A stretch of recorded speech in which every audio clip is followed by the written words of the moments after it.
Just go. Hey everybody, and welcome to the first content-based Riptide Hackathon stream. Today we have an exciting topic and two extremely intelligent folks to talk about it. We have Max from Mango Markets and Sebastian from Solana Labs. We're going to be talking all things DAOs today and taking a look at what we would be really excited to see coming out of the hackathon, maybe share some updates on SPL governance and some great work Sebastian and Max and the community has been doing, and then give chat some room for questions. Max, Sebastian, you want to say hello? Hello. Hey, what are you doing? So I think last hackathon we chatted. I actually was looking at this video before or earlier yesterday. Governance UI and what we know as Realms today was in its early days, and so I'd love to hear from both of you about sort of what the progress has been in terms of governance UI and the work that the community has been doing, and also what you see as the near-term roadmap and maybe some updates since the last hackathon in terms of DAOs on Solana and the landscape today. Okay, sure. So yeah, I can go first. Yeah. So I don't remember what stage we were when it was last hackathon, but definitely there has been like a lot of changes to the UI. Where primarily we are working or building the UI on top of the SPL governance version 1, and the UI mostly reflects the features that are available in the UI, but in the contract. But we've been focusing on like general purpose experience for different DAOs. And then when you look at Realms today, you can see like 150 DAOs right now, and there are different types. And we have protocols DAOs like Mango. We have NFT collectors DAOs. We have some charity DAOs. So essentially, I think that the ecosystem is growing, and we have at the moment like this common framework on top of which you can build, I would say, any type of DAOs, because that's the idea behind the contract. And SPL governance is designed in a asset type and DAO type agnostic way, which means that you can or you should be able to build any type of DAO using that. And then really the difference between those different DAOs is mostly on the UI, like what kind of decision you are making, what assets you own, and what kind of governance structures you use. And this is what I expect, like most of the area of most innovation is actually in the UI, where I think that after this like diverging phase, what we had so far, where we're trying to accommodate as many different possible DAOs as using single like experience for users. Now I think that this is the time for the converging phase, where actually we can like razor focus on particular type of DAOs and build the UI for those particular use cases. So you can think like let's say NFT collectors DAOs. Yes, you can do it right now, but then it's not that straightforward. You can trade from or you can buy NFTs and have NFTs on your Treasury account, but we would need more around the UI. So let's say you can directly from the UI you can place an order on for your NFTs, so you can buy them, or even earlier something you can create a DAO for your mint, and that will own candy machine and have like control the everything through the whole process, which also should help with potential rug pulls that like at any point of time nobody will have ownership of the tokens or mint or whatever that you own, right? So that kind of I think this is where the opportunities is for the hackathon's participants to actually build those unique experiences for particular types of DAOs. And then I think the contract should handle most of that, But then I also expect that in some cases we might need some, like I call, like satellite contracts that can target specific use cases. Now we are just about to release version 2 of SPL governance, and the major change that it allows us to do is now to externalize the governance power to an external contract, which means that at this point, only your imagination and Rust, your capability of writing Rust is really the limit, right? And then whenever there is any governance structure you can define and encode, you can use it, right? So that can be like what we are releasing with V2 is the Mango locker, which is a contract that allows you to lock your Mango and then get more governance powers based on the period you lock. But I mean, it actually does more than that. It allows the Mango DAO to give grants and with a possibility to claw them back if people don't do the job what they're supposed to be doing. And then like different terms or strategies you can look for your tokens. But that's just an example.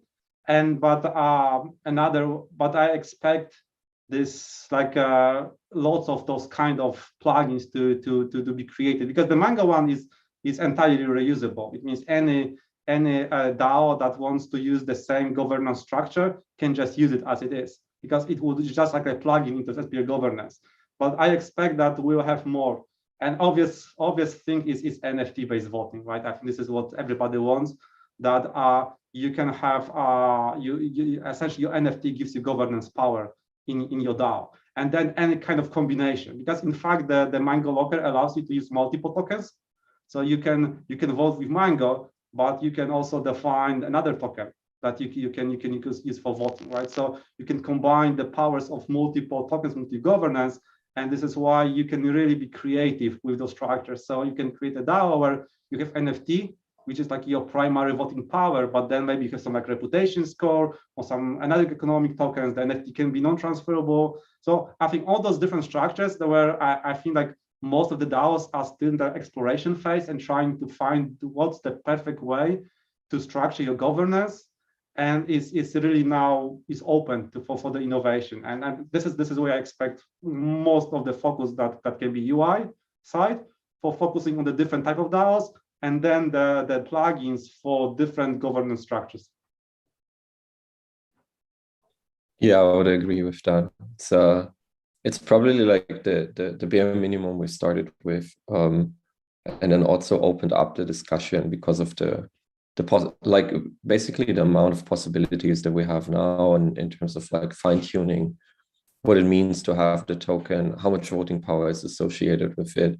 I know we had these like really funky conversations where people couldn't really agree on the number of years they should lock up and how much voting weight they would receive in return.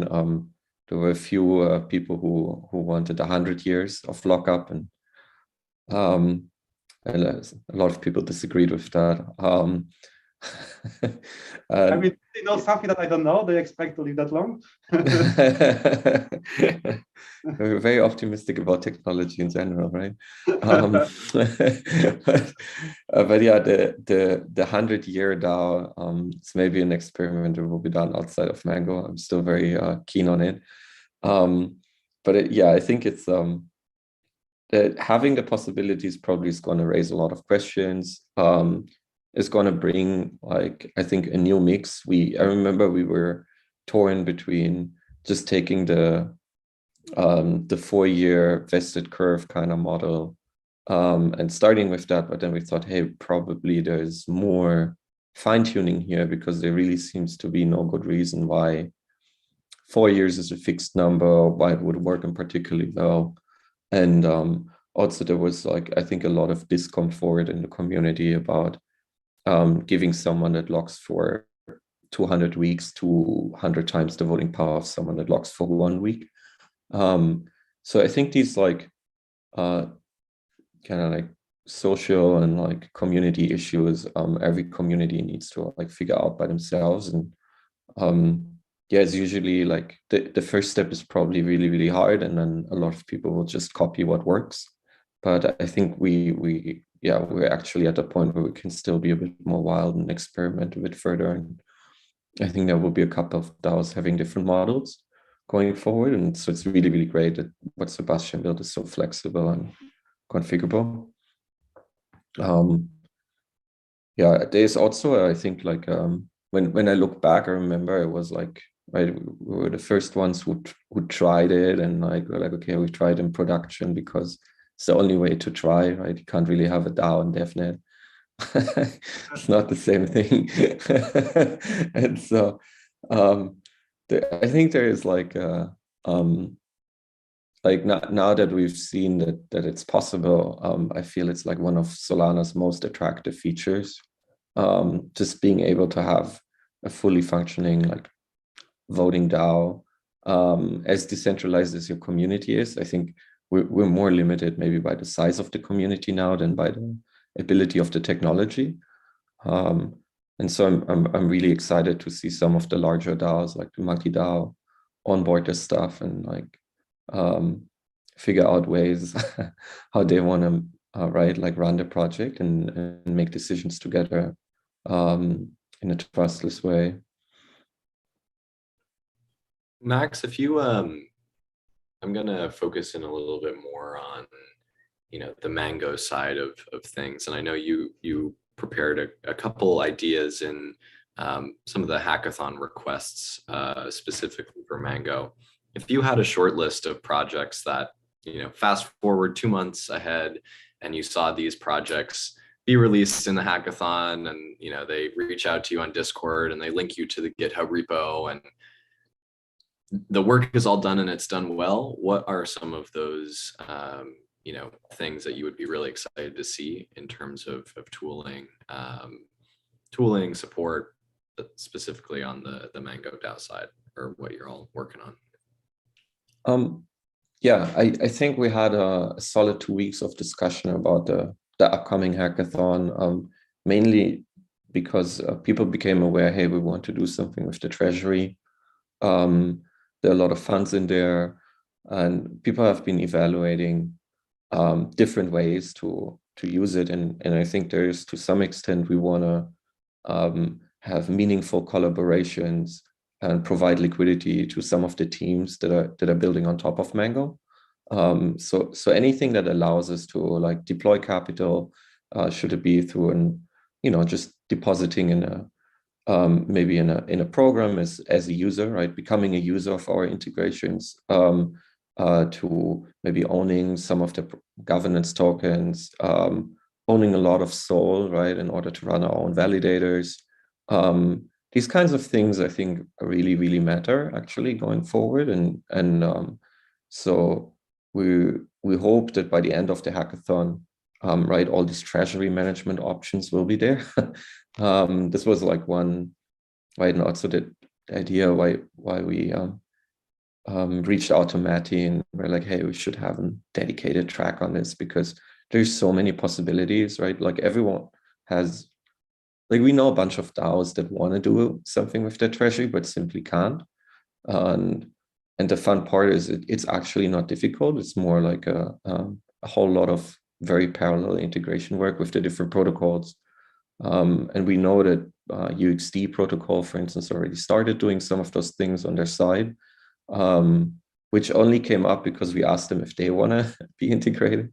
Like, hey, why don't you, like, what's the idea? Can we mint from the governance? And they were like, yeah, that would be a great idea. By the way, we're already adding all these features. And they're like, oh, we weren't aware. So I think it will be a good moment for the whole community to get together, plan what we do with these massive DAO treasuries, and how we use them, especially for the newcomers, right? Like the new projects, in order to bootstrap liquidity in their protocols and make sure they're usable from day one. Yeah, so I'll be really glad if we can use the funds directly from the governance without having to send them to a contributor's wallet or something like that in the future. And that mostly relates, I think, to like, yeah, actually becoming users of other DeFi protocols ourselves. So yeah, very concrete. I think people proposed, we want to be able to I think from our risk perspective, we really want to focus on stable coins. So we have a lot of stable coins. We need a lot of stable coins because we think of the Treasury as something that we need to use when there's maybe a bug in the program or the markets were moving so quickly that we need to bail out our users. So usually it's less speculative than the average crypto user, I think, and that's also where maybe not every DeFi protocol is maybe the right one for us, but we definitely think about just ways to generate yield and also support with the liquidity other protocols, making them generate more yield with it and hence like earn revenues. So that's I think is the core focus. And yeah, luckily one contributor prepared a huge document of like what they want to see and what we want to work on, and it's quite surprising to see how we have like our first community born CFO and go forward here and like come up with a strategy. So that's from Mango's side, I think.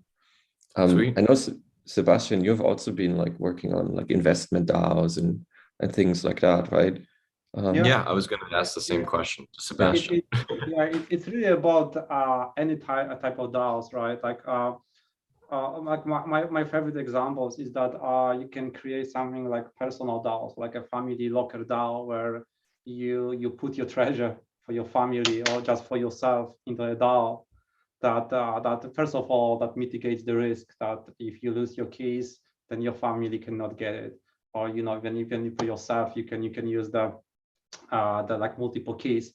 So let's say if you use 3 keys for your personal locker DAO, then you can lose one and you can still unlock the rest. And then anybody who like to steal from you would have to gain at least access to 2, right? So that adds extra security. But also this is something that also like idea for Hackathon for those personal DAOs to create something which is called social recovery. That if you lose all your keys, that nothing is not all gone. So because you can dedicate like a group of people, your friends, your family, that you can create, like let's say once a year, a recovery proposal that those people can, if they vote, they say yes, that you will get back your access to your funds, right? So and then if you think about this way, then really everybody who can create this personal locker, family locker, can also would like to have access to those treasury management, right? Because the same way as you don't put your money in the bank, of course you can just, well, in the bank when you put it, you have interest rates, sometimes negative, which is not good, right? But at least you can have like interest rates, or you can have some longer deposits to get some yield. The same way I expect that really anybody in this category of this personal DAOs can actually would like to do the same, right? Let's say I create my locker for myself and my family, and then I would put something on like a yield account on Mango to get some yield, and then so that's like the basic stuff. But then if you have some appetite for more risk, then DAO can be integrated like with some fund managers, like I think like let's say investing, where you can dedicate like part of your treasury to a fund manager who will be actively managing that part of the DAO. And I see this is like really huge opportunity for really for anybody to use it, because I see this like enormous value for anybody.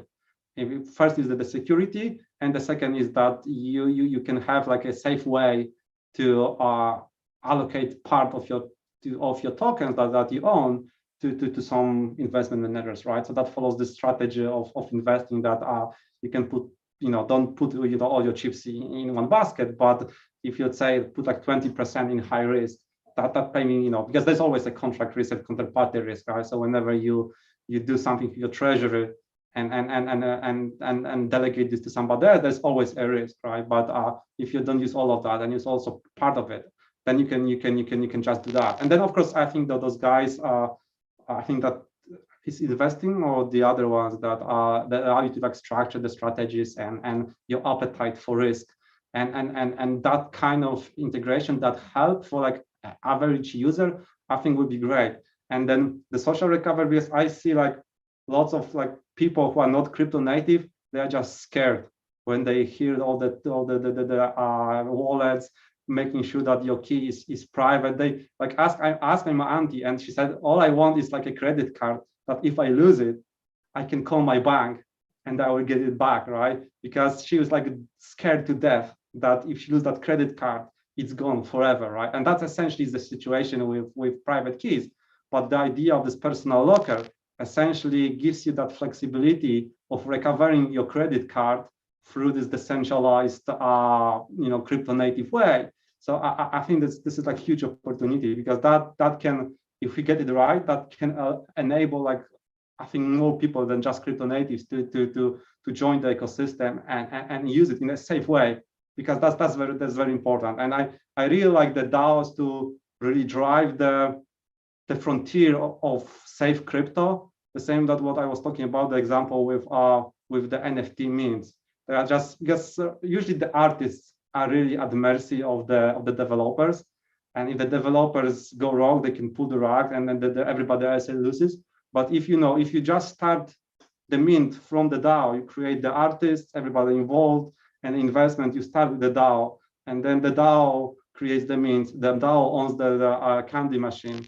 The DAO gets the proceeds from the mint and proceeds from the secondary sales and all the royalties. Then it's never like in possession of a single person. So you eliminate the risk of somebody pulling the rug, right? So I think this is like multiple examples where we can use the structure of this multi-sig, because like the most simplest DAO is essentially a multi-sig. So you have like 5 people, everybody has 1 vote, and you, let's say, majority of those has to say yes before you can touch your funds, right? So multi-sig is the simplest DAO, and I think there's like lots of use cases for that. And definitely I really encourage like even every team on Solana which starts the project, start with the multi-sig DAO. Put your contract, maybe your grants or whatever you have in that multi-sig wallet, in the multi-sig DAO, and then you can grow from that. And the way SPL governance is structured or is designed, it allows you to grow and have essentially that path. So you can start as your project as a startup with a multi-sig DAO with just your team, and this is what we call the council in a DAO, and then grow.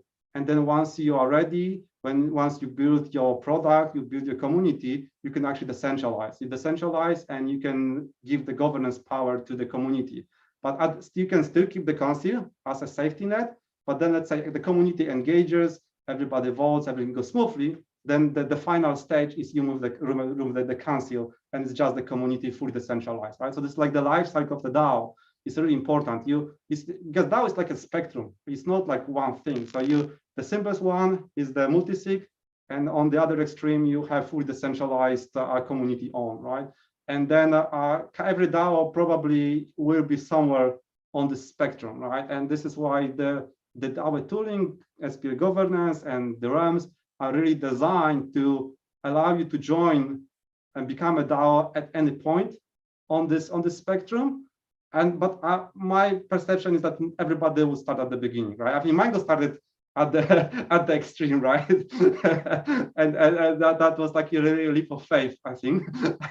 But as you said, that was really the option, and we thought that was the right choice, and I think that was the right choice, right?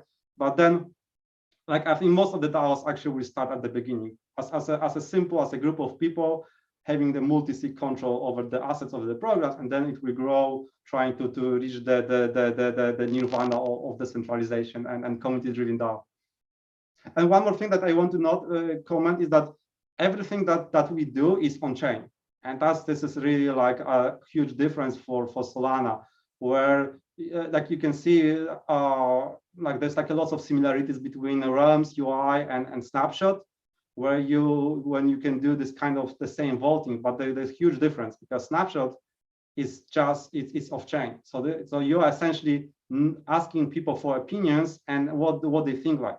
While for us, even if it looks the same, it's everything on-chain. So whenever there's a proposal and the proposal has executable actions and the proposal is voted on, that becomes the law, right? Nobody can stop that, and that's executable. Of course, now in version 2, we added an option so you can just create like a poll style proposals as well. So you are not attaching any executable actions, and you can ask, what's your opinion on option A, B, C, D, and it's still possible.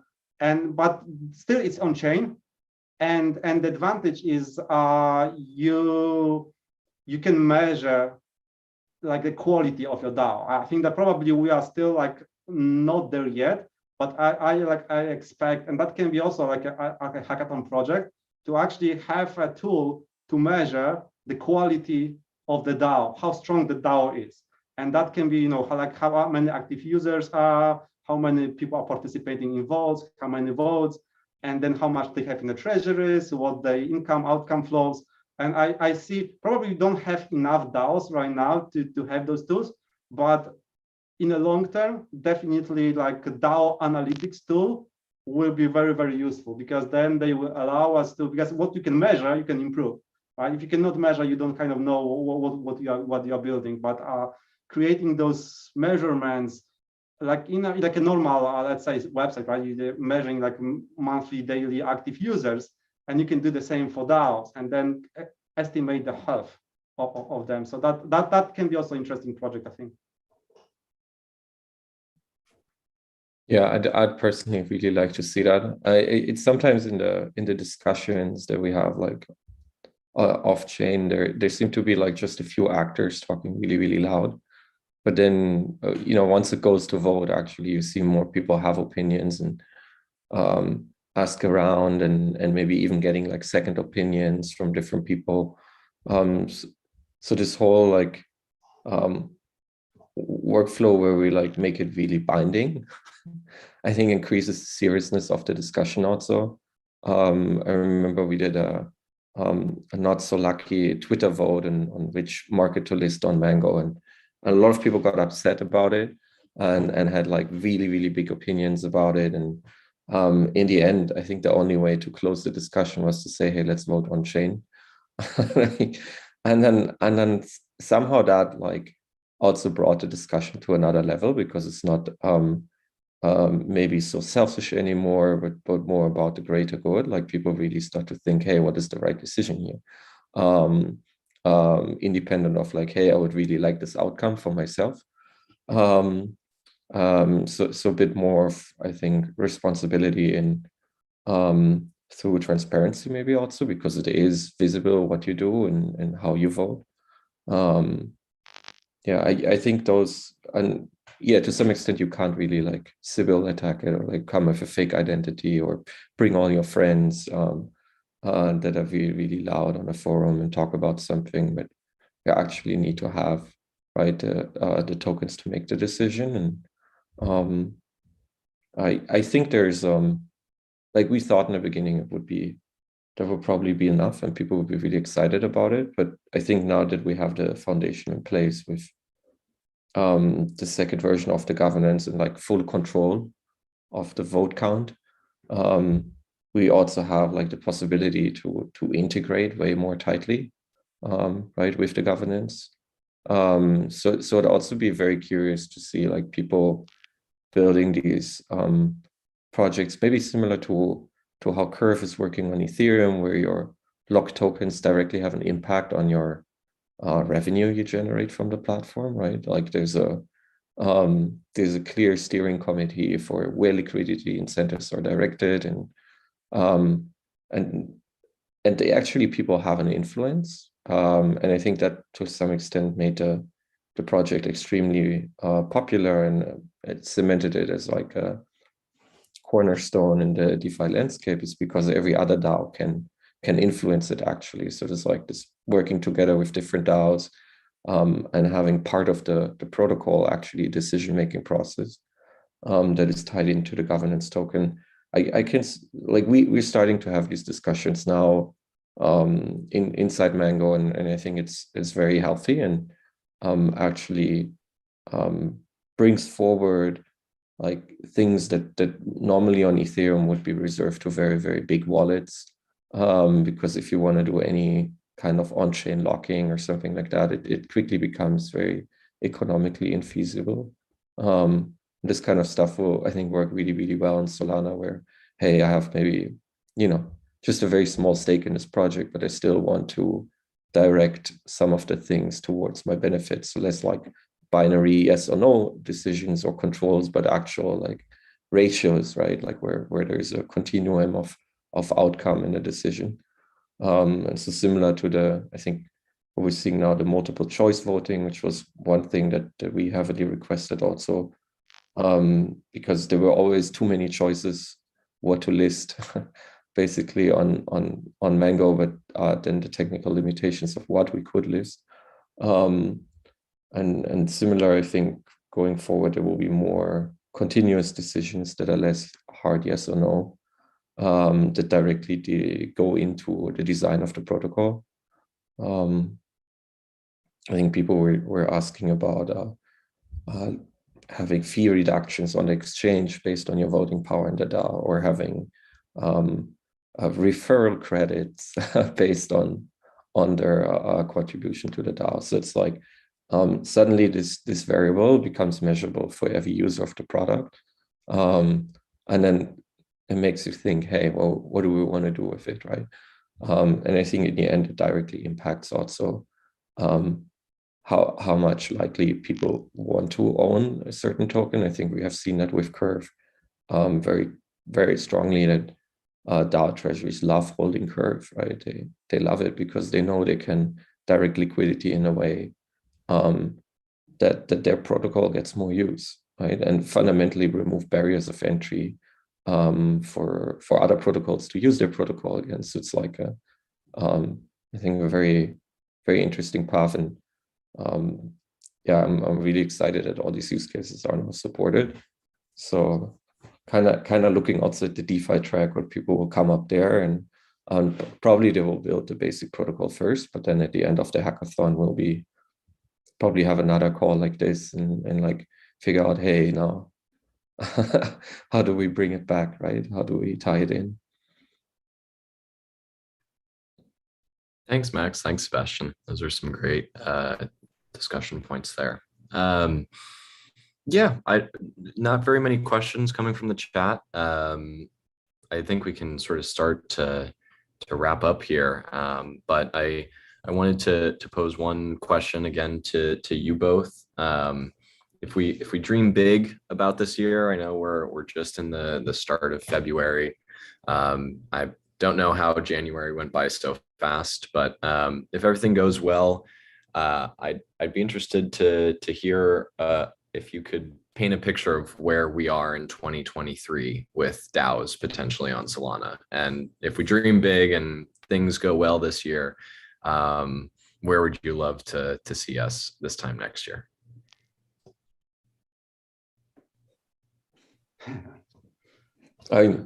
Ashton, want to give it a shot? Well, I've been thinking about this a lot, and I think I want to make sure that when we don't only create lots of DAOs, but we create successful DAOs, and this is really what I want to make sure is going to happen. It's not just about the number of DAOs, but I don't want, when DAOs are created, and then even if you see this like on rounds, that lots of those DAOs is just ghost towns, but not really nothing. They are created, maybe few votes, and then nothing happens, right? So that's something we have to work hard to make sure that the DAOs are successful. And I think, and for me, I think the strategy is to have like maybe like more focused approach on some of this like blue chip DAOs. Because I see this like with Mango. Mango is like has a strong gravitational pull that they leading the pack, and others just trying to follow them because they're just looking up to them and trying to first you try to replicate, right? When you see somebody that is doing something good, you're just trying to replicate and maybe do better, right? So I really would like to see some more really, not maybe that many, but few very successful DAOs that can be like poster child that can I think set us for they will create this gravitational pull for others to join and understand that what DAO can do, because I think there is still like a lot of misconceptions what DAOs are. Everybody, when you ask about DAO, you kind of get different answers. Some people think about DAOs as a trading DAOs, protocol DAOs, or maybe NFT collectors DAOs, or gaming guilds DAOs. I think there's so many different types of DAOs, and people trying to experiment with that. So I think for us, the success will be if we will be able to create those specific type of DAOs which are successful, which essentially pave the road for others DAO to see how things can be done, and then everybody could just follow the playbook that they will create. Max, what do you think? Yeah, I think that's definitely a fair point. And it's also the reason why sometimes things take longer, because we're aware of the pressure and the amount of right discussions we're having, like after we do something, and justifying it and explaining people if it's the right choice for them as well. I think for me the difference probably is like it will be like, I think, a flagship product of the Solana ecosystem, like just DAO tooling. I think there are like a few applications that really make sense on a blockchain, and right now we see like people build lots of crazy ideas and like good ideas, and probably I'll be wrong and they'll be right in the end. But one piece I'm like 100% sure in is like this will be a compelling use to use Solana. Just like, so like for me it's like just similar to, we need a really good exchange, we really need good governance. It's just like the idea of that we can decide something together and it's fully audited and verifiable on chain. And we can encode those, structures of who has how much decision, and just, set them in stone without going to a governance and like putting it in the books, going with a lawyer, etc. It's just such a dramatic increase in, I'd say, accessibility, cost, and at the same time, it just levels the playing field, right? People who can't afford a lawyer can make these contracts now, and they can enforce them. And I think it's just like a general tool that a lot of projects will be using. And so for me, I feel like when I look at, for instance, Gnosis Safe, they're very concerned right now with like thinking about layer 2 and how they can like create a strategy that works on layer 2 and layer 1. And this is just like one of the things I really like about Solana is we don't think like that. We just build stuff and like it runs on a layer 1 and it's great, right? So that usually makes you run faster when you don't have to think about these very complex execution and trust systems. And so my prediction for 23 is actually that there is like really no reason to have your DAO anywhere else. And probably like this will be the default choice.